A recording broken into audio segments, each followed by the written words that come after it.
রব্বানা সরিফ আন্না আযাব জাহান্নাম, আল্লাহ জাহান্নামের আযাব থেকে বাঁচাও। ইন্না আযাবাহা কানা গরামা, জাহান্নামের আযাব বড় ভয়ঙ্কর আযাব। আল্লাহ বড় বড় বিভীষিকাময় আযাব, জাহান্নামের আযাব, এটা সহ্য করতে পারবো না।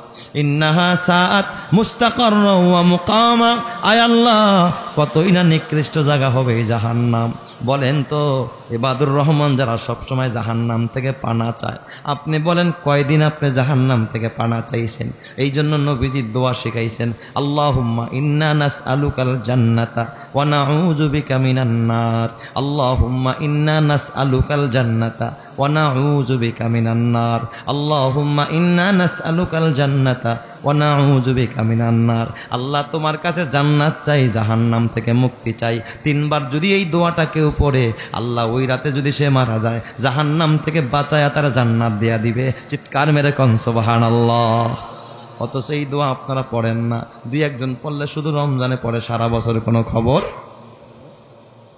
সকালবেলা কেউ যদি আল্লাহুম্মা আজিরনি মিনান নার, আল্লাহ জাহান্নামের আগুন থেকে আমারে মুক্তি দাও, 7 বার বলে। আবার সন্ধ্যাবেলা কেউ যদি 7 বার বলে আল্লাহুম্মা আজিরনি মিনান নার, ওই দিন আর ওই রাতে যদি মারা যায়, আল্লাহ তার জাহান্নাম থেকে মুক্তি দিয়া জান্নাতি বানায়া দিবে। জোরে কোন সুবহানাল্লাহ। তাহলে এই আমলগুলো করার দরকার আছে না নাই? ইন্নাহা সাআত মুস্তাকাররা ওয়া মুকামা।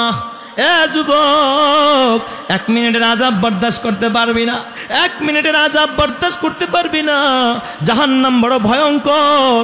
আল্লাহর নবী বলেন, আমি যখন জাহান্নাম দেখতে গেলাম মেরাজের রাতে, জাহান্নামের প্রহরীর নাম, প্রধান দারোগার নাম হলো মালিক। প্রধান দারোগার নাম কি? মালিক। এই মালিক হলো জাহান্নামের দারোয়ানি করবে। জাহান্নামীরা জাহান্নামের ভিতরে যখন সহ্য করতে না পারবে, জাহান্নামের আযাব এত ভয়ঙ্কর, এই জাহান্নামীরা চিৎকার মারবে, ইয়া মালিক, ইয়া মালিক, ও মালিক, কই রে মালিক, এদিকে আসো। আল্লাহর নবী কয়, হযরতে মালিক রে তারা 500 বছর পর্যন্ত ডাকবে, কিন্তু মালিক 500 বছরের মধ্যে তাদের ডাকে সাড়া দিবে না। ডাকে সাড়া দিলেও 500 বছর পর একবার মাত্র সাড়া দিবে। তখন তারা বলবে, কি চাও? ওই জাহান্নামীরা বলবে, মালিক, আল্লাহরে বলো জাহান্নামের আযাব বরদাস্ত করতে পারি না, সহ্য করতে পারি না, আল্লাহ যেন আমাদেরকে মরণ দিয়ে দেয়। এরপর আবার মালিক কোনো জবাব দিবে না, আবারও 500 বছর যাবে। জাহান্নাম কত বড় ভয়ঙ্কর, জাহান্নাম কত বড় বিভীষিকাময়। এক হাদিসের মধ্যে আসছে, ইস্তাকাতিন নার, জাহান্নাম একদিন আল্লাহর কাছে অভিযোগ আরম্ভ করবে। জাহান্নাম